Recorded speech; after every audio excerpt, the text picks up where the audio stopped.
नमो हरिहंसानम् नमो सिद्धानम् नमो आयुर्यानम् नमो अध्यायानम् नमो लोये सवसाहुनम्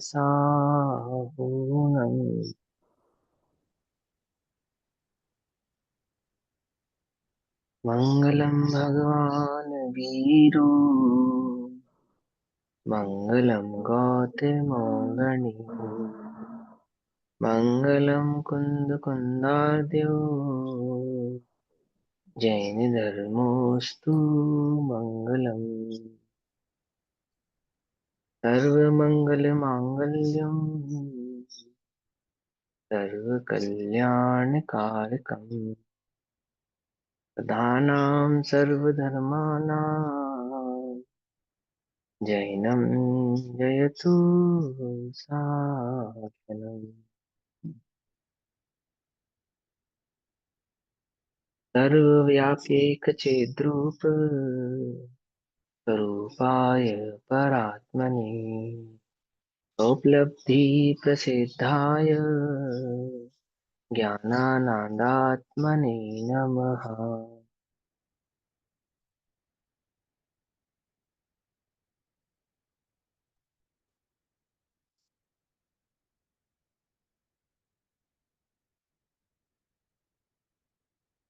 हमारे दोपहर कालीन कक्षा का विषय चल रहा है श्री प्रवचन सारजी ग्रंथ। श्री प्रवचन सारजी का स्वाध्याय हम सभी आचार्य अमृत चंद्र देव द्वारा रचित तत्व प्रदीपिका तथा आचार्य जयसेन देव द्वारा रचित तात्पर्य वृत्ति टीका के आधार से कर रहे हैं।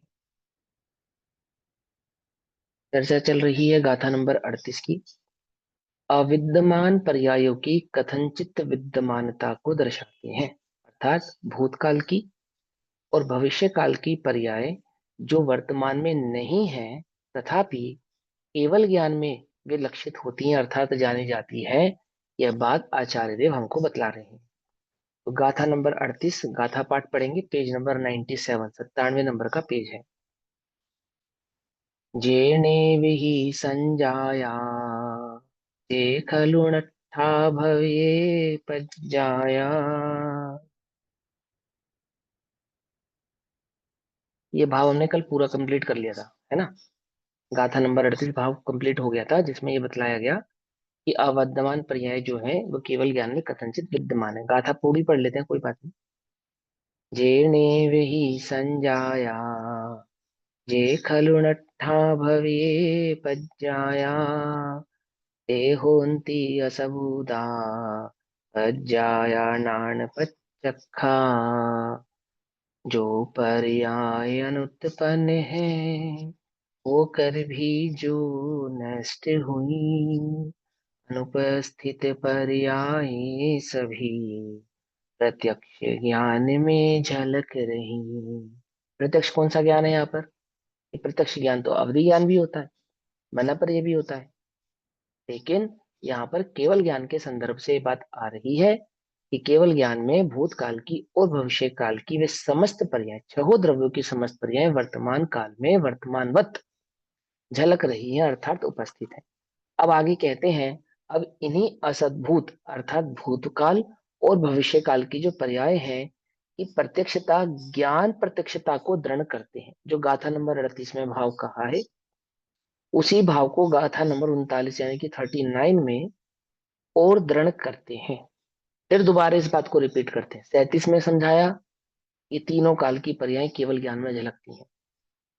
फिर 38 नंबर की गाथा में स्पेशल समझाया कि वर्तमान की तो झलकती है ही, वो तो आप समझ, आप स्वीकारते हो, परंतु भूतकाल की और भविष्य काल की समस्त पर्याय झलकती हैं, वर्तमानवत झलकती हैं। वे भले ही अविद्यमान अर्थात उपस्थित नहीं है, तो भी केवल ज्ञान में वे उपस्थित है। अब इसी भाव को गाथा नंबर 39 में और दृढ़ करते हैं और मजबूती से इस बात का मंडन करते हैं कि ऐसा केवल ज्ञान में होता है कि असद्भुत अर्थात जो अभी वर्तमान में उपस्थित नहीं है वे सभी पर्याय वर्तमान में ज्ञान प्रत्यक्षता को दृढ़ कर रहे हैं। गाथा नंबर 39 पेज नंबर 99 नंबर का पेज है। यदि पच्चखम जादम पच्चयम पल्यदम च नाणस्य नाहवदीवातं नाणं दिव्यं तीहि के परुवेन्ति। अनुत्पन्न पर्याय तथा जो नष्ट हुई वे सब पर्याय, नहीं यदि प्रत्यक्ष ज्ञान में कौन उसे कह सकता दिव्य। क्या कहा? फिर उस केवल ज्ञान को दिव्य ज्ञान कौन कहेगा? जिस केवल ज्ञान में भूतकाल की और भविष्य काल की पर्याय भी ज्ञात ना हो, उसे केवल ज्ञान कौन कहेगा? क्या यही केवल ज्ञान की सामर्थ्य है बस, कि वो भूतकाल को और भविष्य काल को भी नहीं जान सकता? बोले ऐसा नहीं है। वह केवल ज्ञान की सामर्थ्य है जो अनंत भाव को, अर्थात लोक में जो उपस्थित है, हो चुका है अथवा होने वाला है, वह समस्त भाव को केवल ज्ञान जानता है। ठीक। तो क्या कहते हैं? यदि अजातः पर्याय, अनुत्पन्न पर्याय, जिन पर्याय की उत्पत्ति अभी नहीं हुई है, अर्थात भविष्य की पर्याय, तथा प्रलयतः अर्थात नष्ट पर्याय, प्रलयतः अर्थात नष्ट हो चुकी है, जो पर्याय नष्ट हो चुकी है, भूतकाल की पर्याय, ज्ञान के अर्थात केवल ज्ञान के। केवल ज्ञान का स्वरूप समझा रहे हैं आपको, बड़े ध्यान से समझो, है ना। क्यों समझा रहे हैं? कि केवल ज्ञान का स्वरूप नहीं, वस्तु व्यवस्था समझा रहे हैं, है ना। वस्तु की स्वतंत्रता, वस्तु का स्वभाव, वस्तु का स्वरूप इस केवल ज्ञान के माध्यम से समझा रहे हैं। स्वतंत्र है, द्रव्य स्वतंत्र है, गुण स्वतंत्र है, पर्याय स्वतंत्र है। कैसे मालूम चले पर्याय स्वतंत्र है? हम्म। कैसे मैं इतना निश्चिंत हो जाऊं कि मुझे मेरी पर्याय, अन्य की पर्याय तो छोड़ो, अपनी पर्यायों का भी विकल्प ना रहे? कैसे? बोले वस्तु स्वरूप को अगर तू जानेगा तो इतनी स्वतंत्रता तुझे भाषित हो। क्या है वह स्वतंत्रता? कि वे केवल ज्ञान के स्वरूप में, केवल ज्ञान के माध्यम से पर्यायों के स्वरूप की स्वतंत्रता आपको दर्शा रहे, सिद्ध कर रहे हैं। क्या कहते हैं? केवल ज्ञान के प्रत्यक्ष न भवती, अर्थात प्रत्यक्ष ना हो तो, क्या समझते हो आप केवल ज्ञान को? यदि उस केवल ज्ञान में भूतकाल की और भविष्य काल की पर्याय प्रत्यक्ष ना हो तो, साक्षात ना हो तो, प्रत्यक्ष अर्थात साक्षात, जैसे मेरी आंखों के समक्ष पूरी पेंसिल खड़ी है ना, है ऐसा, और ये भी अधूरी है। इस ज्ञान में ये भी अधूरी झलक रही है, ये तो समझाने की अपेक्षा है। जैसे छदमस्त के आंखों, हाथ पे रखा हुआ आंवला, अब हाथ पे रखे हुए आंवले को छदमस्त जितना स्पष्ट जानता है, उससे भी अनंत गुना स्पष्ट में केवल ज्ञानी उस आंवले को जानते हैं, और मात्र आंवले को नहीं, इस लोकालोक को आंवले की भांति जानते हैं। जैसे छदमस्त के हाथ पे रखे हुए आंवले को छदमस्त जानता है। ठीक। तो क्या कहते हैं? प्रत्यक्ष ना हो तो, आपके सामने आपका बच्चा खड़ा हो, तो उसका भूतकाल और वर्तमान काल आपके सामने लक्षित हो सकता है या नहीं हो सकता? दिखाई देता है या नहीं दिखाई देता? बोलो। दिखता है। 8 साल का, 12 साल का, 15 साल का लड़का हो, दिखता नहीं है? दिखता। उसका भूतकाल भी और वर्तमान भी वर्तमानवत, है ना। और भविष्य भी दिखता है कदाचित। ये तो बिल्कुल अपने पिताजी जैसा दिखता है, बड़ा होगा तो ऐसा लगेगा, ऐसा लगेगा, अमुक ऐसा ऐसा लगेगा, है ना। करते हैं ना, करते हैं, देखते हैं ना। सदमस्त ज्ञान में, यानी प्रत्यक्ष केवल ज्ञान में तो वे सभी भाव प्रत्यक्ष हैं। प्रत्यक्ष ना हो तो उस ज्ञान को दिव्यम इति ही, अर्थात वास्तव में दिव्य के पररूपयंती, कौन पररूपेगा, अर्थात कहेगा, कौन उस ज्ञान की दिव्य, ये ज्ञान दिव्य है ऐसा प्ररूपित करेगा, प्ररूपणा करेगा। अर्थात कोई नहीं, इस जगत में कोई उस ज्ञान को दिव्य स्वीकार ही नहीं कर सकता। केवल ज्ञान की महानता है। क्या महानता है? कि वह एक ही काल में निज चैतन्य ज्ञान भाव को तो पहचानता ही है, उसका तो अनुभव करता ही है, लेकिन वो ज्ञान दिव्य नहीं है जो ज्ञान भूतकाल और भविष्य काल की पर्यायों को ना जाने। ये कह रहे हैं वो ज्ञान ही दिव्य नहीं है। क्या हुआ इससे सिद्ध? पहली बात, कि केवली पर को जानते हैं या नहीं जानते हैं? यदि नहीं जानते हैं तो फिर वो ज्ञान दिव्य नहीं है, ये कह रहे हैं। पहली बात तो ये है। और कितना जानते हैं? कि वे अनंत भाव को, अर्थात भूतकाल की समस्त और भविष्य काल की समस्त पर्यायों को एक साथ जानते हैं, एक ही समय में जानते हैं। नहीं जानते हैं तो बोले दिव्य नहीं है, दिव्य नहीं। अरे तुम केवल ज्ञान की ही सिद्धि नहीं कर पा रहे हो, तो बताओ तुम तत्वों की सिद्धि कैसे करोगे, संसार की सिद्धि कैसे करोगे? 8 कर्म, उनका स्वरूप, उनका बंध, मोक्ष आदि भाव की सिद्धि कौन करेगा? सिद्धशिला है, सिद्धशिला पे अनंत सिद्ध भगवान है। बोलो तुम्हें कहाँ जाना है? 8 कर्मों का अभाव करके मोक्ष जाना है? हाँ, हमें ये सब करना है। कैसे होगी इन सब की सिद्धि? कौन कहेगा कि हाँ एक सिद्धशिला है, वहां अनंत सिद्ध भगवान विराजमान है, 8 कर्म है, जीव उनके द्वारा बंधा है, संसार में 4 गति 84 लाख योनियों में भटकता है, आदि आदि भाव को प्राप्त होता है? इसकी सिद्धि कौन करेगा? किसने बताया? हम्म? कुछ बात समझ में या नहीं आई? उस ज्ञान को दिव्य कौन कहेगा? जिस ज्ञान को हम दिव्य नहीं मानते, स्वीकारते, उस ज्ञान के माध्यम से, मीडियम से जो वस्तु स्वरूप हमारे सामने प्रत्यक्ष हुआ है या प्रकट हुआ है, वह वस्तु स्वरूप को कौन स्वीकार करेगा जब हमने ज्ञान को ही स्वीकार नहीं किया? जब हमने केवल ज्ञान को ही स्वीकार नहीं किया, तो केवल ज्ञान के माध्यम से बताया गया वस्तु स्वरूप कैसे स्वीकार करेंगे? बोलो।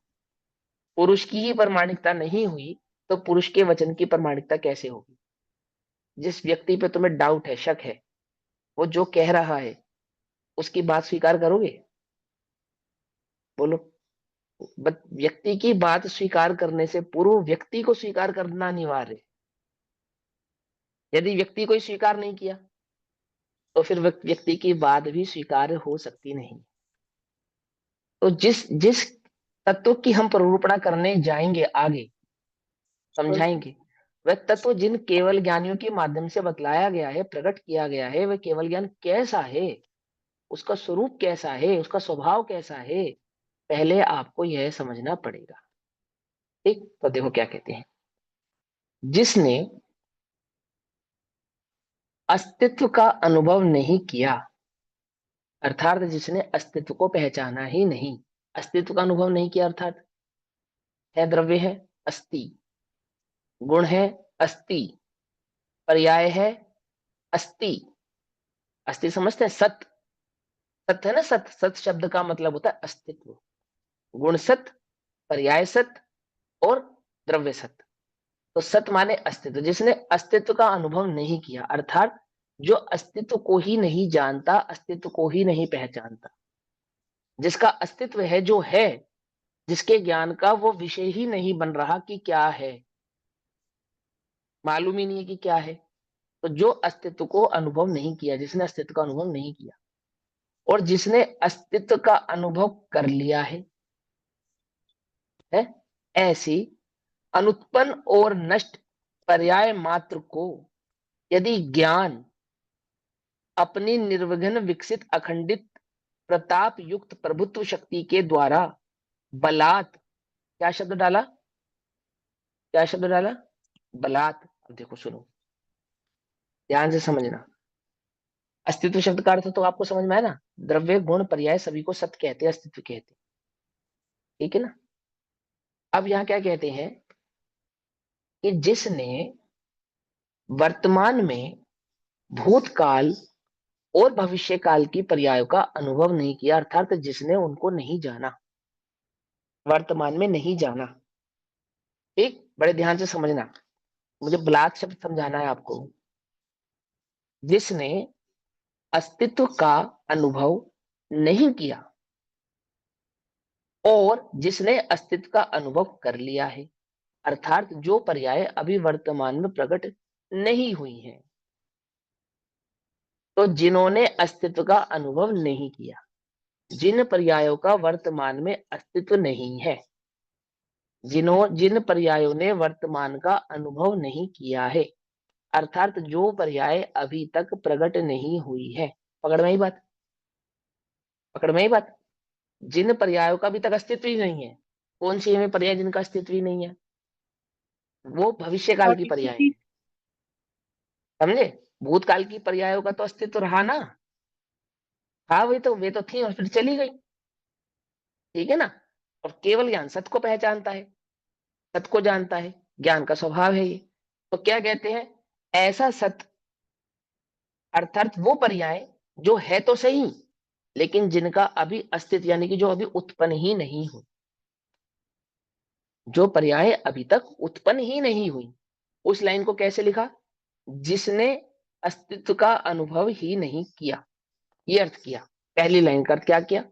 कि जो पर्याय अभी तक वर्तमान में उत्पन्न ही नहीं हुई और जो उत्पन्न होकर नष्ट हो चुकी हैं, तो उसको क्या लिखा, और जिसने अस्तित्व का अनुभव कर लिया है ऐसी, जो उत्पन्न होकर नष्ट हो चुकी है ऐसी, अनुत्पन्न और नष्ट ब्रैकेट में डाला, अनुत्पन्न और नष्ट, यानी कि भविष्य की पर्याय अनुत्पन्न और भूतकाल की पर्याय नष्ट। पर्याय मात्र को, उन पर्यायों को यदि ज्ञान, कौन सा ज्ञान, केवल ज्ञान, अपने निर्विघ्न अर्थात बिना किसी विघ्न के, बिना किसी बाधा के विकसित अर्थात संपूर्ण भाव को प्रकट किया है जिसने, अखंडित इसी प्रकार का भेद, यानी कि खंड जिसमें पड़ता नहीं है। अखंडित का अर्थ होता है, जैसे हम जानते हैं ना, हम खंडित होकर जानते हैं या अखंडित होकर जानते हैं, तो खंड का एक अर्थ क्रम भी होता है। समझ में आई बात? जैसे मैं, अगर हम आपसे पूछे कि सब्जी के स्वाद में, स्वाद किसका स्वाद आ रहा है, तो जो भी स्वाद आपको आएगा ना वो क्रम से आएगा। नमक का, मिर्च का, हल्दी का, धनिए का, आदि आदि जो स्वाद है वो सब क्रम से आएगा, एक साथ नहीं आएगा। कोई बात समझ में नहीं? इसको भी खंड कहते हैं, जानने में खंड पड़ रहा है। जैसे आप सबको एक साथ देखना है मुझे, तो एक साथ दिखाई दे रहे हो आप या नहीं दिखाई दे रहे हो? एक साथ नहीं दिखाई दे रहे हो, ठीक है, आई बात समझ में? लेकिन केवल ज्ञान कैसे जानता है? वो अखंडित भाव को पहचानता है ना? अखंड के कई सारे अर्थ होते हैं, अब यहाँ समझो, अखंडित अर्थात जो संपूर्ण भाव से प्रकट हुआ है, प्रताप युक्त, प्रताप युक्त जो उसकी प्रभुत्व शक्ति है ना, उसको प्रताप युक्त कहते हैं। संपूर्ण भाव से प्रकट होने वाला भाव, प्रभुत्व शक्ति के द्वारा विभुत्व और प्रभुत्व, विभुत्व और प्रभुत्व अर्थात समस्त भाव को एक साथ जाने, ऐसा केवल ज्ञान का जो स्वरूप है, जिसके सुख में बाधा नहीं पड़े, पर को जानने से जिसका ज्ञान खंडित ना हो, राग द्वेष आदि भाव जिसमें उत्पन्न ना हो, है ना, संपूर्ण भाव वाला ही बना रहे, आदि आदि ये सब भाव शक्ति, प्रभुत्व शक्ति के द्वारा बलात् अत्यंत आक्रामित करे, अर्थात बलात् माने क्या, अत्यंत आक्रमित करे, अर्थात जाने, प्राप्त करे, प्रकट करे। इसमें प्रकट करे, केवल ज्ञान में प्रकट करे। अब इतनी सी लाइन का अर्थ समझेंगे, बहुत सिंपल अर्थ है। आचार्य देव ने जो लिखा, बड़े साहित्यिक शब्दों में लिखा, क्या लिखा, कि जो वर्तमान में नहीं है, क्या नहीं है वर्तमान में, बोले भूतकाल की पर्याय और भविष्य काल की पर्याय वर्तमान में नहीं। वो जो अखंड प्रताप युक्त प्रभुत्व विभूत शक्ति का मालिक केवल ज्ञान है ना, वो केवल ज्ञान वर्तमान में बलात्, बलात् माने जो नहीं है, नहीं है तो भी उसको वर्तमान में जाने। अब बलात् शब्द तो ऐसा लगे जैसे जबरदस्ती जान रहा है ना? लेकिन वो जबरदस्ती नहीं है, वो समझाने की अपेक्षा से, वो जो साहित्यिक शब्द है ना बलात्, तो बलात् आक्रमित करे, आक्रमित करे अर्थात प्रकट करे। कैसे प्रकट करे, है तो है नहीं, केवल ज्ञान में प्रकट हो गई। पकड़ में बात? बलपूर्वक ही आएगा यहाँ पे बलात्कार। नहीं नहीं नहीं, बिल्कुल भी नहीं, 1% भी बलपूर्वक नहीं है इसका। बलात् कहना तो सिर्फ एक साहित्यिक शब्द है, उस केवल ज्ञान की महिमा स्वरूप है वो, एक ज्ञान का ऐसा बल है, समझे? ज्ञान का ऐसा बल है, उसको बलात् कहा यहाँ। बलात् का बलात् एक मैंने, अर्थ होता है अपने आप से, बिना किसी उसके दम लगाए या जोर लगाए, बलात् का ये भी अर्थ होता है अब कि ये अर्थ स्वतः होता ही, होगा, अब ये स्वतः मुझे, ही। मेरे मेरे को ये अर्थ नहीं मालूम, ठीक हो सकता है दीदी बता रही हो तो ये अर्थ भी होता हो, लेकिन यहाँ तो बलात् का अर्थ है कि यहाँ पे ऐसा उस केवल ज्ञान का बल है, ठीक है, ऐसा उस केवल ज्ञान का स्वरूप है, स्वभाव है, कि जो नहीं है तो उसे भी वर्तमान में जान लिया गया है अथवा जाना जा रहा है। इन जनरल लोक में बलात् माने जबरदस्ती, तो केवल ज्ञान जबरन वर्तमान में जान रहा है, कि उसको जानने में कोई जोर नहीं लगाना पड़ता, लेकिन वो केवल ज्ञान का बल ही ऐसा है कि वो वर्तमान में जो नहीं है, उपस्थित नहीं है, तो ज्ञान में वह भी उपस्थित है। कैसा? ऐसा उसका प्रभुत्व है, ऐसी उसकी विभुता है उस ज्ञान की, ठीक। तथा वे पर्याय, कौन सी पर्याय, वो जो केवल ज्ञान में जानी जा रही है, अपने स्वरूप, अपने स्वरूप सर्वस्व को, अक्रम को अर्पित करें। क्या कहा? केवल ज्ञान तो उनको जाने, ये बात। और वे पर्याय कैसी है? कि वह केवल ज्ञान के द्वारा जानी जाए, केवल ज्ञान में प्रकट हो, उपस्थित हो। पकड़ में ही बात। ज्ञान का स्वभाव है ज्ञेय को जाने, और ज्ञेय का स्वभाव है कि वे ज्ञान के जानने में आए। इसको कहा ज्ञानाकार और ज्ञेयाकार। यानी कि ज्ञान ज्ञेय को जानता है और ज्ञेय ज्ञान के जानने में आते हैं। तो इस एक लाइन में प्रमित्व गुण के प्रमाता भाव को समझाते हैं, प्रमित्व और प्रमाता, अर्थात एक जानने वाला है और एक जानने में आने वाला है। ज्ञान की प्रभुता और विभुता तो क्या है कि वो सबको जाने, और ज्ञेयों की प्रभुता और विभुता क्या है कि वे अपना सर्वस्व ज्ञान के समक्ष न्यौछावर कर दे, अर्पित कर दे, अर्थात वे ज्ञान के द्वारा जाने जाए। पकड़ में ही बात। याद होगा जब हम प्रवचन सारणी शुरू में पढ़ रहे थे, आज से 5-7 क्लास पहले, मैंने आपको क्या समझाया था? ये एक तरफा बात नहीं है कि ज्ञान ज्ञेयों को जाने, बात ये भी है कि ज्ञेय ज्ञान के जानने में आते हैं। नहीं तो क्या है, ज्ञान ये शर्त लगा सकता है कि मैं आमुक को जानूं और आमुक को ना जानूं, क्योंकि जानने वाला मैं हूं।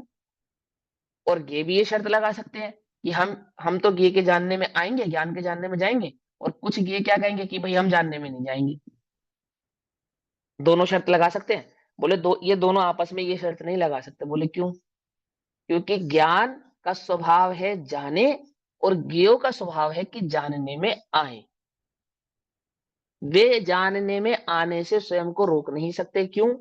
क्योंकि उनमें परमित्व नाम का गुण है, और उस परमित्व नाम के गुण का क्या काम है कि किसी ना किसी के ज्ञान का विषय बने ही बने। आई बात समझ में? और ज्ञान का क्या स्वभाव है कि वो प्रमाता है, अर्थात समस्त ज्ञेयों को जाने, अर्थात ज्ञेयों को जाने, ऐसा उस ज्ञान का स्वभाव है ना। और दोनों अपने स्वभाव से क्या नहीं हो सकते? अछूते रह सकते नहीं है, छोड़ सकते नहीं है। क्यों बता रहे आचार्य देव ये बात? ये इतने साहित्यिक ढंग से इस बात को क्यों लिखा उन्होंने? कि कोई ये कहता हो कि केवल ज्ञान पर को नहीं जानता। समझे या नहीं समझे? तो ऐसा नहीं है। क्यों? क्योंकि ज्ञान की स्वरूप संपदा है कि वे समस्त लोकालोक को जाने, और ज्ञेयों की स्वरूप संपदा है कि वे ज्ञान में अपना सर्वस्व न्यौछावर कर दे, अर्थात उसके जानने में आए। पकड़ में आई बात? वे अपने को जानने में आने से रोक नहीं सकते, और ज्ञान ये चाहे कि मुझे नहीं जानना है तो ऐसा कर नहीं सकता। कौन नहीं कर सकता? केवल ज्ञान ऐसा नहीं कर सकता। क्या समझे?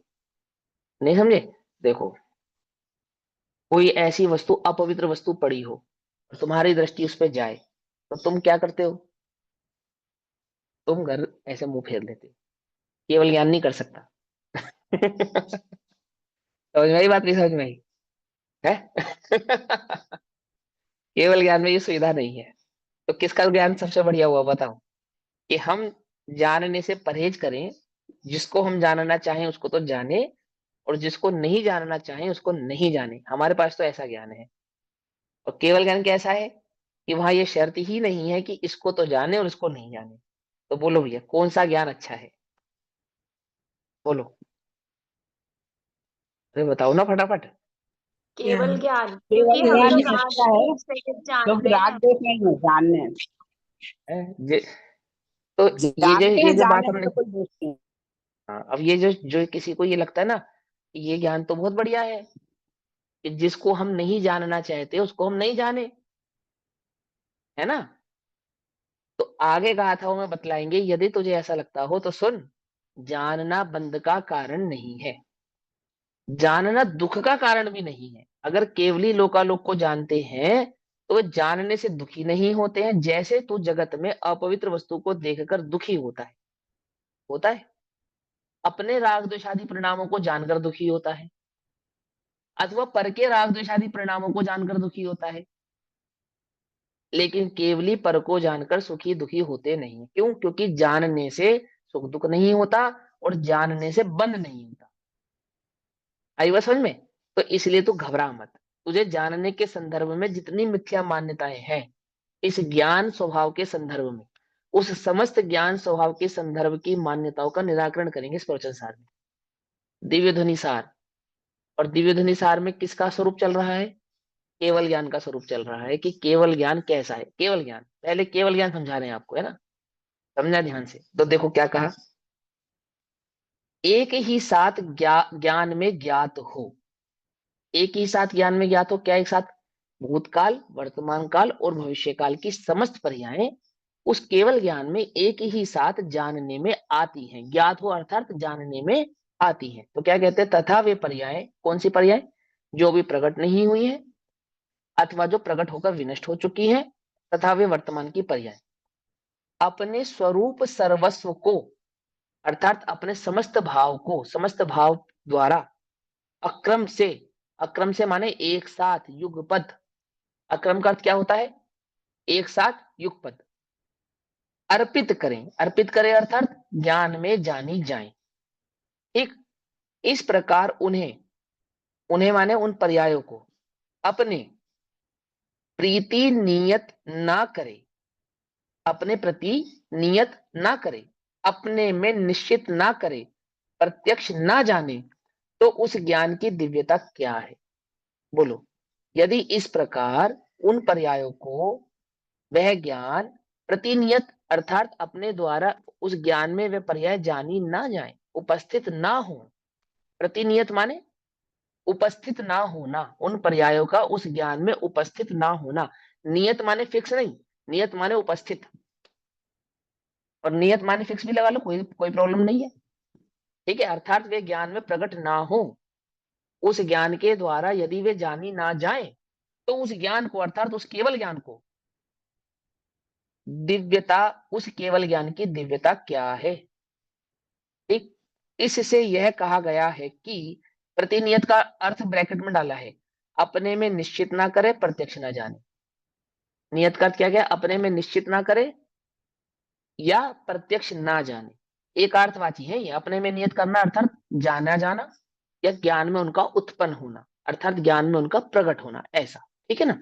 तो क्या कहते हैं, यह कहा गया है कि पराकाष्ठा को प्राप्त ज्ञान के लिए यह सब योग्य है, अर्थात वह जो ज्ञान अनंत भाव को प्रकट हुआ है, अर्थात केवल ज्ञान अवस्था को जो प्रकट हुआ है, उस ज्ञान के लिए यह सब योग्य ही है। आई बात समझ में। अब एक बात और सुनो ध्यान से, आपको मालूम केवल ज्ञान को अनंत ज्ञान क्यों कहते हैं, क्योंकि केवल ज्ञान का शाब्दिक अर्थ तो मात्र ज्ञान है। केवल माने ओनली, मात्र, ज्ञान माने ज्ञान, ओनली ज्ञान। तो आप उसको अनंत ज्ञान क्यों कहते हो, क्योंकि वह अनंत भाव को जानने वाला है। क्या कहा, पकड़ में ही बात, नहीं पकड़ में, अनंत भाव को जानने वाला होने के कारण वह केवल ज्ञान अनंत ज्ञान ऐसा भी कहलाता है। पकड़ में आई बात, नहीं पकड़ में। और वह अनंत क्या है, कि बोले वो जो वस्तु का स्वभाव और जो वस्तु का स्वरूप है वो कैसा है, अनंतानंत भाव वाला है। कैसे अनंतानंत भाव, कि द्रव्य गुण पर्यायों की अपेक्षा से अर्थात समस्त परमाणु भावों को, प्रदेशों को, पर्यायों को, गुणों को, उन समस्त भावों को वह केवल ज्ञान अक्रम अर्थात युगपद एक साथ एक ही समय में जानने की योग्यता वाला है। यदि तुम उस केवल ज्ञान को ऐसी योग्यता वाला स्वीकार नहीं करते हो, अथवा उस केवल ज्ञान का स्वभाव ऐसा नहीं है, ऐसा माना जाए, तो उस ज्ञान को दिव्य कौन कहे। पराकाष्ठा को प्राप्त ज्ञान के लिए यह सब तो योग्य ही है, अर्थात वहां जाना जाए ऐसा ही उस ज्ञान का स्वभाव भी होना चाहिए, स्वरूप भी होना चाहिए, और यह योग्य ही है। अनंत महिमावान केवल ज्ञान की यह दिव्यता है। क्या दिव्यता है, कि वह अनंत द्रव्यों की समस्त अर्थात अतीत अनागत पर्यायों को भी संपूर्णतया एक ही समय में प्रत्यक्ष जानता है। आगे, अब इसी भाव को तात्पर्य वृत्ति गाथा 40 के आधार से, गाथा नंबर जो 39 है वो तात्पर्य वृत्ति टीका में गाथा 40 हो जाती है। आचार्य जयसेन देव इसका अर्थ करते हैं, इसके भाव को समझाते हैं। तात्पर्य वृत्ति अर्थात क्या तात्पर्य है आचार्य कुंद कुंद देव की कही गई गाथा का, और क्या तात्पर्य है उस पे आचार्य अमृतचंद्र देव ने जो टीका कही है उसका। पकड़ में ही बात, तात्पर्य माने मतलब, अर्थ, प्रयोजन, इसको तात्पर्य कहते हैं। तो वह भाव समझाना चाहते हैं कि आचार्य कुंद कुंद देव ने क्या कहा है, वो क्या समझाना चाह रहे हैं आपको। अथवा आचार्य अमृतचंद्र देव आपसे क्या कहना चाहते हैं, उसको और सरल कर रहे हैं कौन, आचार्य जयसेनाचार्य। कि आपको थोड़ी बहुत कोई कंफ्यूजन रह गई हो ना, तो हम क्लियर करे देते हैं कि आप कहीं अटको मत। क्या कहा उन्होंने, तो आचार्य कहते हैं अब असद्भूत, असद्भूत अर्थात अविद्यमान, असद्भूत माने झूठा नहीं, नयों में असद्भूत का अर्थ तो झूठ है। भैया, जो हाँ ये बोलो। अपनी गाथा है इसमें एक्स्ट्रा चल रही है जयचंद्र छाबड़ा जी वाली, है ना, कुछ कुछ लास्ट तक आते आते। जयसेनाचार्य जी। हाँ, जैसे नचारे की जो अपनी गाथा है कुछ एंड तक हाँ आते 60 65 गाथा एक्स्ट्रा हो जाएगी। 30 35 25 30 अच्छा, गाते गाथा एक्स्ट्रा हो जाएंगे। हाँ। है ना, 30 35 एक्स्ट्रा हो जाएगी। जो अपने दूसरे ग्रंथ है या सोनगढ़ से प्रिंटेड है या पीटीएफ, तो उसमें तो ये गाथाएं नहीं होगी फिर। जिसमें जयसेनाचार्य देव की टीका होगी उसमें ये गाथाएं भी होंगी। उसमें ही होगी ना, मतलब जो पीटीएस की से हाँ प्रिंटेड है उसमें तो नहीं होगी फिर। हाँ हाँ, है जिसमें ना, जयसेनाचार्य की टीका है उसमें होगी। उसमें होगी। उसमें होगी, और मेरे ख्याल से पीटीएसटी से जो प्रिंटेड प्रवचन सार जी है उसमें जयसेनाचार्य देव की टीका रखी गई है। अच्छा, ठीक है। ठीक है, हाँ, रखी गई है। सुनो ध्यान से। अब असद्भुत अर्थात अविद्यमान पर्यायों की वर्तमान ज्ञान में प्रत्यक्षता को दृढ़ करते हैं। ठीक है ना। देखो इन शब्दों को बड़े ध्यान से समझो। लिखा असद्भूत, असद्भूत माने जो है नहीं। है नहीं का मतलब, है नहीं का मतलब कल्पना नहीं, जो है तो सही परंतु वर्तमान में नहीं, उन्हें असद्भूत कह रहे हैं यहाँ पे। ठीक है ना। तो क्या कहते हैं, यदि प्रत्यक्ष नहीं होती है, क्या प्रत्यक्ष नहीं होती है, प्रश्न, वह कौन है जो प्रत्यक्ष नहीं होती है। आप कह रहे हो यदि प्रत्यक्ष नहीं होती है, तो किसकी प्रत्यक्षता की आप बात कर रहे हो, कि जो अनुत्पन्न भावी पर्याय प्रत्यक्ष नहीं होती हैं, अर्थात भूतकाल की और भविष्य काल की जो पर्याय है, अथवा न केवल भावी पर्याय अपितु नष्ट हुई अतीत पर्याय भी प्रत्यक्ष नहीं होती हैं। प्रश्न, किसके प्रत्यक्ष नहीं होती है, समझ रहे हो आप। बिल्कुल एक एक बात को किस तरीके से आचार्य जयसेन कह रहे हैं कि अंश मात्र भी छल ग्रहण ना करें आप। ये प्रत्यक्ष नहीं होती है, कौन प्रत्यक्ष नहीं होती, बोले पर्याय प्रत्यक्ष नहीं होती है।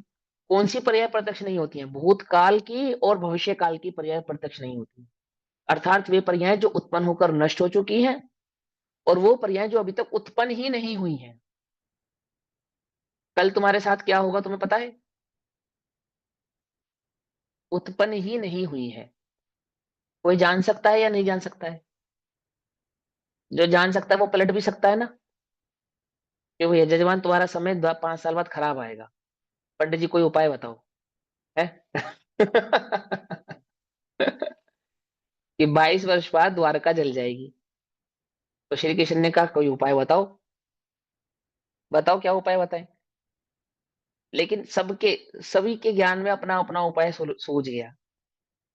श्री कृष्ण के ज्ञान में क्या उपाय सूझा, द्विपायन मुनि को क्या लगा, मेरे निमित्त से जलेगी ना, ना रहेगा बास ना बजेगी बांसुरी, मैं ही चला जाता हूँ, बात खत्म।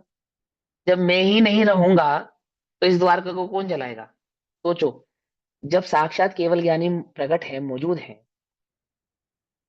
तब भी जीव केवल ज्ञान के स्वभाव को, स्वरूप को स्वीकार नहीं कर पा रहा है। अभी तो केवल ज्ञानी है नहीं,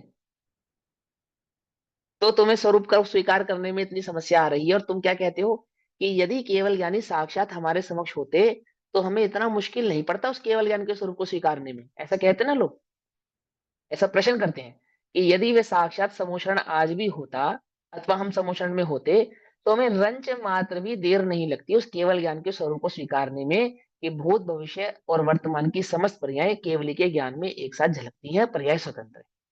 तुरंत हमें सम्यक दर्शन प्रकट हो जाता, वस्तु स्वरूप जानने में आ जाता। आचार्य कह रहे हैं कि वो द्विपायन मुनि उसी समूह में जब इस बात को सुनते हैं, अच्छा मेरे द्वारा जली जाएगी, चलो फिर मैं ही यहां से चला जाता हूँ। श्री कृष्ण क्या विकल्प कर रहे हैं, शराब के द्वारा, तो शराब बंदी हो गई। तो गुजरात में शराबबंदी आज से नहीं है नेमीनाथ भगवान के जमाने से है, मालूम, वहीं से बंद हो गई थी वो, कि भैया ये शराब जो है ये द्वारका में ये बैन कर दी जाए। ठीक है ना, ये भी बैन हो गई। और मैं, कुछ लोगों को क्या विकल्प रहा कि हम द्वारका में रहेंगे ही नहीं। क्या विकल्प आया? हम इस द्वारका में रहेंगे ही नहीं। तो द्वारका जले अथवा ना जले उससे हमें क्या लेना, हम तो बच जाएंगे। जब हम द्वारका में रहेंगे ही नहीं, जलने वाले तो द्वारका वाले जलेंगे, तो ये द्वारका छोड़ के चले गए।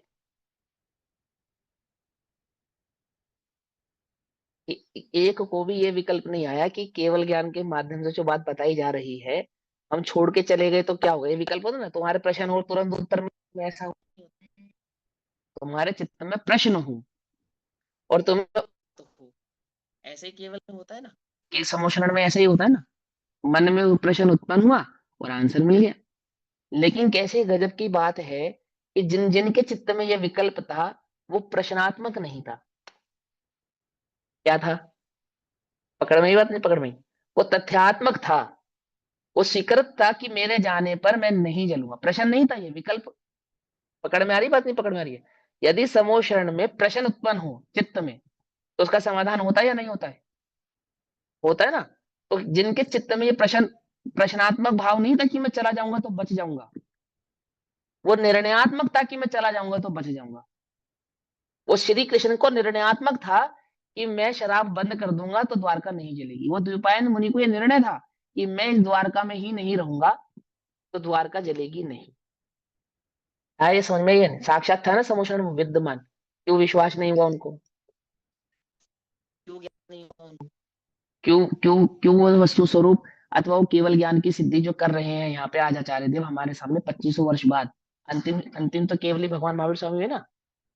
भगवान महावीर स्वामी तीर्थंकर हुए केवल ज्ञान की अपेक्षा से, तीर्थ समोषण की अपेक्षा से।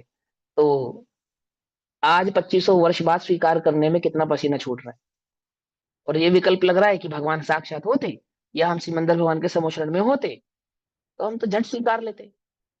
जो समोषण में विराजमान थे, उपस्थित थे, खड़े थे, क्या उन्होंने झट स्वीकार लिया केवल ज्ञान का स्वरूप? उनकी समझ में नहीं आया और अपने अपने विकल्प के साथ सब लोग अपने अपने प्रयत्न में लग गए। फिर क्या हुआ जब समय आया है कि जिनको बचना था वे बचे और जिनको नहीं बचना था वे नहीं बचे। द्वैपायन मुनि के निमित्त से शराब आदि का जो भी योग रहा है ना, जो भी भगवान के द्वारा बतलाया गया था, उसी योग संयोग आदि के भाव से जो भाव प्रकट होना था वह का वही, वैसा का वैसा ही वो भाव प्रकट हो गया। क्या कहना चाह रहे हैं कि वह समोशरण, वह जो केवल ज्ञान है कैसा है, उसका स्वभाव कैसा है, उसका स्वरूप, कि यदि प्रत्यक्ष ना होती, यदि प्रत्यक्ष ना हो तो, यदि प्रत्यक्ष नहीं होती है। क्या प्रत्यक्ष नहीं होती है? प्रत्यक्ष समझते हो ना, अनुमान नहीं, अनुमान नहीं, प्रत्यक्ष माने प्रत्यक्ष साक्षात जैसे वर्तमान है, अनुमान नहीं।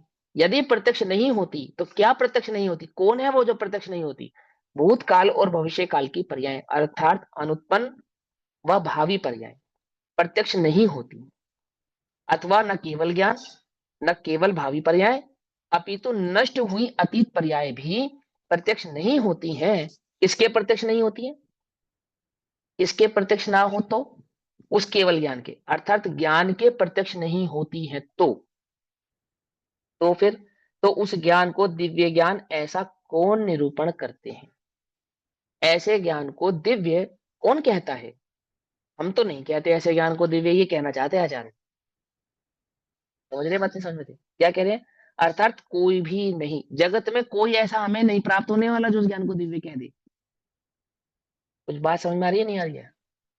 हम तो नहीं स्वीकार करते ऐसे ज्ञान को दिव्य, आचार्य ही कह रहे हैं। आचार्य अमरचंद्र देव, आचार्य कुंद देव, आचार्य जयसेनाचार्य और उनकी परंपरा में जितने भी ज्ञानी आचार्य आदि हुए हैं वो सब क्या कह रहे हैं कि हम तो ऐसे ज्ञान को दिव्य स्वीकार ही नहीं करते।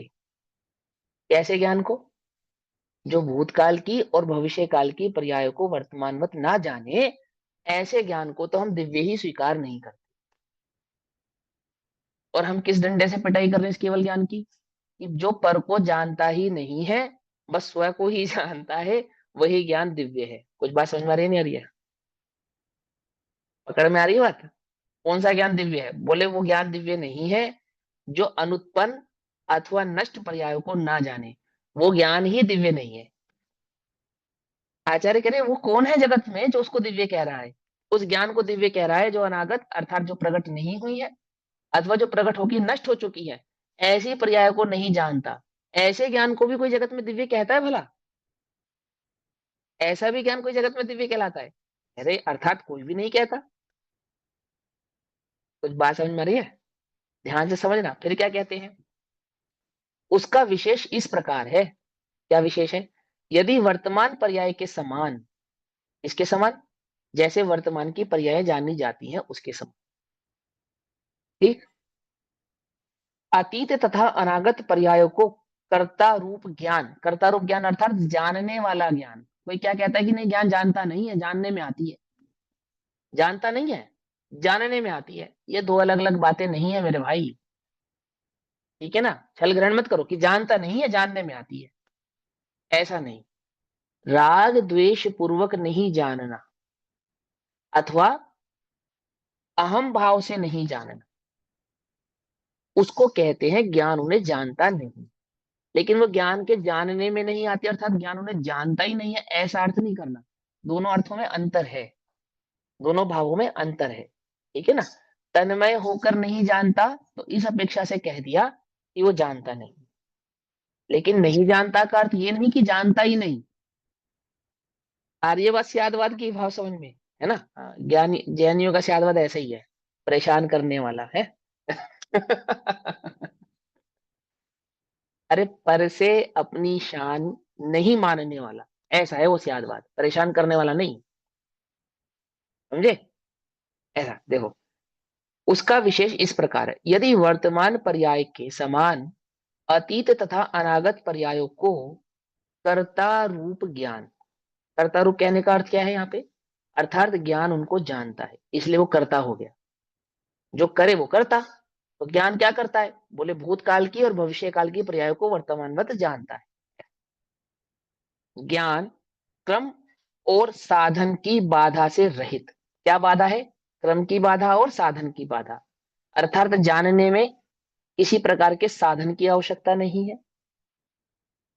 और क्रम माने कि क्रम पूर्वक जाने, ऐसा नहीं है कि पहले भूत की जानेगा फिर वर्तमान की जानेगा फिर भविष्य की जानेगा, अथवा जिस समय भूतकाल की जानेगा उस समय भविष्य की नहीं जानेगा, अथवा जिस समय एक की जानेगा उस समय दूसरे की नहीं जानेगा। तो ऐसा नहीं है। अक्रम यानी कि समस्त भावों को एक साथ युगपद, है ना। क्रम और साधन की बाधा से रहित। साधन की बाधा रहित अर्थात कि उसको जानने के लिए किसी अन्य साधन की आवश्यकता नहीं है, उपयोग लगाने की आवश्यकता नहीं है, ठीक है ना। कोई मेहनत करनी पड़ती हो ऐसी आवश्यकता नहीं है। इंद्रियों की भी जरूरत साधन की बाधा रहित। हाँ, इंद्रियों की तो जरूरत है ही नहीं, वो तो प्रत्यक्ष है ना। रहित, साक्षात प्रत्यक्ष नहीं करता है तो वह ज्ञान दिव्य नहीं है। वस्तुतः वह ज्ञान ही नहीं है। क्या कहा? वस्तुतः वह तो ज्ञान ही नहीं है। हम्म। फिर क्या कहते हैं, जिस प्रकार केवली, देखो ये जो कुछ विशेष इस प्रकार है ना, ये कुछ विशेष इस प्रकार है, ये भावार्थ नहीं है, ये भी स्वयं आचार्य ने लिखा है।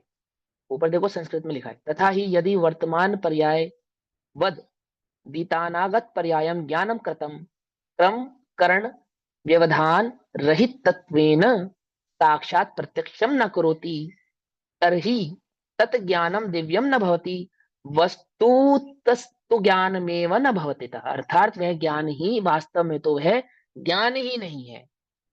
हम तो उसको ज्ञान ही नहीं मानते जो भूतकाल और भविष्यकाल की पर्याय को ना जाने। इससे एक अर्थ ये भी होता है कि आचार्य कह रहे केवल ज्ञान तो ज्ञान है, बाकी कोई ज्ञान ही नहीं है। ये सिर्फ एक अलंकार है। ऐसा नहीं है कि वो सतमस के ज्ञान को ज्ञान नहीं मान रहे, लेकिन उन्होंने केवल ज्ञान की महिमा में एक अलंकार प्रस्तुत किया। क्या अलंकार किया? कि वास्तव में जगत में अगर कोई ज्ञान है तो वो तो केवल ज्ञान है, अन्यथा तो वो ज्ञान ही नहीं है जो केवल ज्ञान नहीं है, ऐसा कह, ऐसी उसकी महिमा में कहा उन्होंने, ठीक है ना।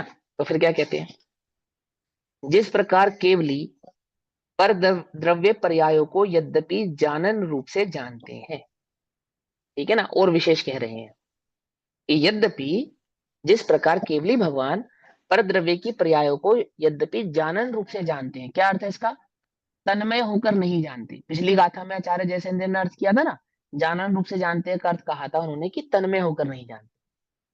तो यहाँ क्या कहते हैं कि जिस प्रकार केवली परद्रव्यों को यद्यपि जानन रूप से जानते हैं, अर्थात वे परद्रव्यों को तन्मय होकर नहीं जानते, तथापि निश्चय से सहजानंद एक स्वभाव रूप निज शुद्धात्मा में तन्मय पने से ज्ञान करते हैं, लेकिन अपने निज चैतन्य ज्ञान भाव को तन्मय होकर जानते हैं।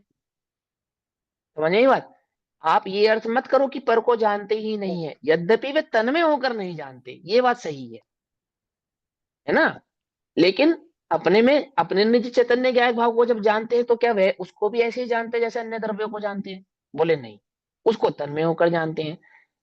आप ध्यान रखना 37, 38, 39, 40 नंबर की गाथाओं में एक मर्म की बात है जिसको आप सबको ध्यान में रखना चाहिए। क्या ध्यान में रखना चाहिए? कि दो प्रकार के गे हैं। क्या कहा? जब जानने की बात शुरू की तो उन्होंने कहा दो प्रकार के गे हैं। तो गेयों में जो द्वैत खड़ा किया, ये किस अपेक्षा से खड़ा किया? तो बोले एक गे तो वह है जिसमें तन्मयता है और एक गे वह है जिसमें तन्मयता नहीं है। ये गे का द्वैत भाव है। आई बात समझ में? क्योंकि जैसे सबको जानते हैं ऐसे खुद को जानते हैं? बोले नहीं, ऐसे नहीं जानते। और जैसे खुद को जानते हैं ऐसे सबको जानते हैं? बोले ऐसा भी नहीं। बोले जानते तो सबको संपूर्ण ही है, अपने को भी और पर को भी। तो फिर आपने गे में द्वैत भाव क्यों खड़ा किया जब सब गे तो गे ही है और ज्ञान तो ज्ञान ही है? बोले गे है, ज्ञान ज्ञान है, ऐसा होने पर भी एक गे भाव ऐसा है जिसमें तन्मयता है। इसको कहते हैं ज्ञान गे ज्ञाता का एक हो जाना। तो कौन सा गे है जो एक हो गया ज्ञाता से? बोले वो स्व गे है जो ज्ञाता से एक हो गया। तो क्या हो गया? ज्ञान गे ज्ञाता, ये तो है अभेद। तो कौन सा गे अभेद है और कौन सा गे भेद स्वरूप है? बोले निज गे तो अभेद है और पर गे भेद स्वरूप है। तो ये बात हमेशा ध्यान रखो कि तन्मय होकर जानते हैं, बार बार जो ये बात कही जा रही है, अगर ये बात यहाँ नहीं कहते तो सारे जगत में सारे जगत में क्या चलता मालूम? क्या भाव चलता? अगर ये देव ने यहाँ स्पष्ट नहीं की होती तो सारा जगत क्या मानता कि जैसा सुनते हैं ऐसा बिल्कुल जानते हैं, तो जैसा होते हैं स्वयं को जानते हैं। तो एक छल ग्रहण होता। क्या छल ग्रहण होता? अभी लगभग पिछले महीने की बात है जब हमने आपकी केवल आवाज ज्ञान के कट स्वरूप गई, की चर्चा दोबारा शुरू करी रिपीट ना। कर दो। हाँ हाँ, जब पिछले महीने हमने केवल ज्ञान के स्वरूप की चर्चा शुरू की ना, तो एक कमेंट आया अपने पास, एक प्रश्न समझ लो, प्रश्न आया। क्या प्रश्न आया? कि भैया जब केवली भगवान पर को जानते हैं? बोले हाँ जानते हैं। तो जब निगोदिया को जानते होंगे तो निगोदिया का जो दुख है उसको भी जानते होंगे, नारकी का जो दुख है उसको भी जानते होंगे कि हाँ उसको भी जानते हैं। तो फिर जब उनका दुख वे जानते होंगे तो उनका दुख भी अनुभव में आता होगा। पकड़ में ही बात नहीं? पकड़ में क्या क्वेश्चन उठाया कि जब केवली भगवान नरक के नारकी को जानते होंगे, निगोद के निगोदिया को जानते होंगे, तो नरक का नारकी, निगोद का निगोदिया जो दुख भोग रहा है उस दुख को भी केवल ही जानते होंगे कि हाँ उनको भी जानते हैं। तो क्या वो उस दुख का भी वेदन करते हैं? अब ये तन्मय प्रश्न उठा। हाँ, तो ऐसे प्रश्नों का निराकरण करने के लिए पहले ही दूरदृष्टा होते ना आचार्य, होते नहीं होते? और वक्ता का स्वरूप ही ऐसा है। कैसा? कि वो क्या प्रश्न उत्पन्न हो सकता है ये पहले ही जान ले और वहां प्रश्न उत्पन्न करके उसका समाधान कर दे। तो आचार्यों ने पहले ही कह दिया। क्या कहा? कि गे में द्वैत भाव है। क्या द्वैत भाव है? एक गे ऐसा है जिसको जानते भी हैं और अनुभवते भी हैं, और एक गे ऐसा है जिसको मात्र जानते हैं अनुभवते नहीं है। क्या कहा? कह रहे कैसी गजब बात करते हो, ऐसा गे? कि हाँ कैसा गे? बोले स्व गे उसको जानते भी हैं और अनुभवते भी हैं, उसको कहा तन्मय होकर जानना। तन्मय माने अनुभवना। और एक गे ऐसा है जिसको जानते तो हैं, कंप्लीट जानते हैं, संपूर्ण जानते हैं, परंतु अनुभवते नहीं, उसका अनुभव नहीं करते। अनुभव तो उसका ही करते हैं हमने निज चैतन्य ज्ञान भाव का। तो स्वगे और परगे, तो इन गाथों में इस बात को आपको हमेशा ध्यान रखना, भूलना नहीं, तो कोई कंफ्यूजन आपको होगा नहीं। तो क्या कहते हैं देखो, जिस प्रकार केवली पर द्रव्य पर्यायों को यद्यपि जानन रूप से जानते हैं, केवली भगवान यद्यपि जानन रूप से जानते हैं, तथापि तथापि निश्चय नय से, अब निश्चय नय से अर्थात केवल ज्ञान नयों से नहीं जानते, केवल ज्ञान में नयों का भेद नहीं होता। निश्चय नय से कहने का अर्थ है तथापि स्वभाव से, तथापि स्वभाव से। कैसा स्वभाव है उनका?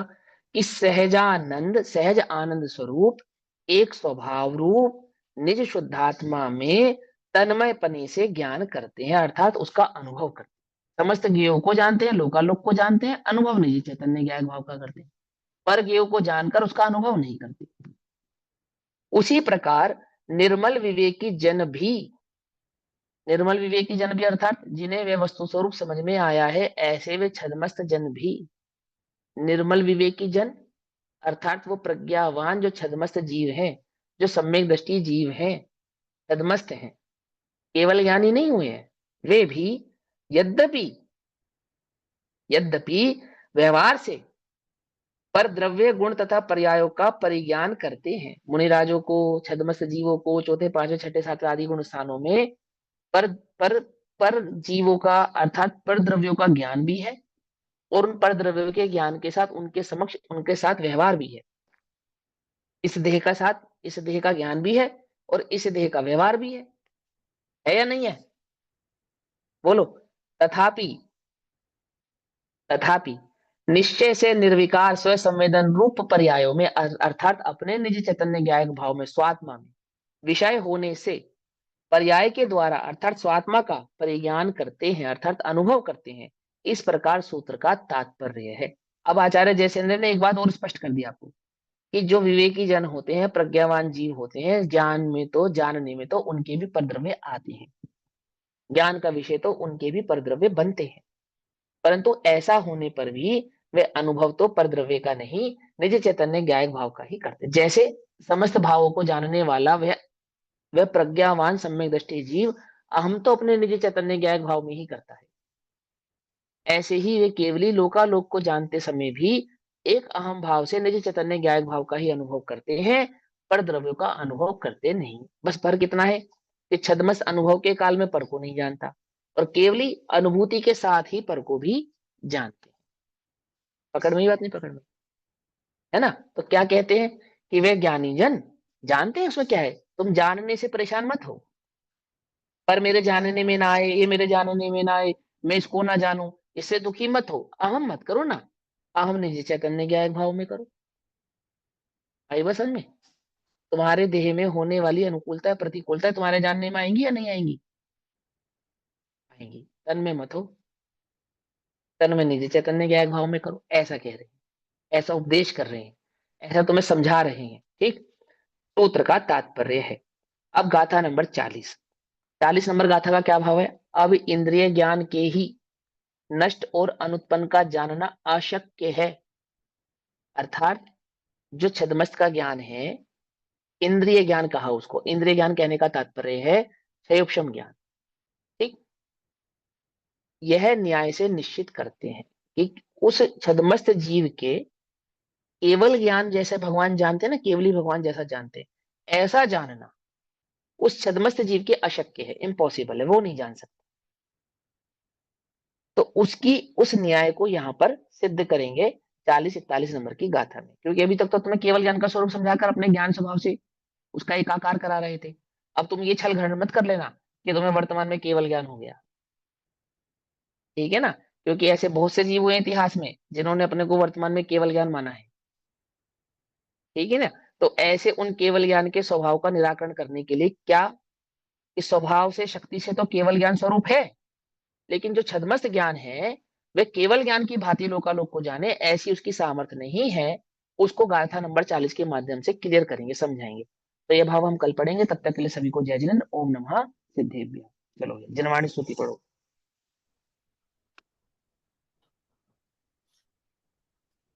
पढ़ो, कौन पढ़ेगा? भैया मैं पढ़ रही हूँ। हाँ बोलो बोलो बोलो। मिथ्यातम नाश वेको ज्ञान के प्रकाश वेको आपा पर भास वेको भानु सी बखाने है। छहो द्रव्य जानवे को, बंध विधि भानवे को, स्वपर पिछानवे को परम प्रमाणी है।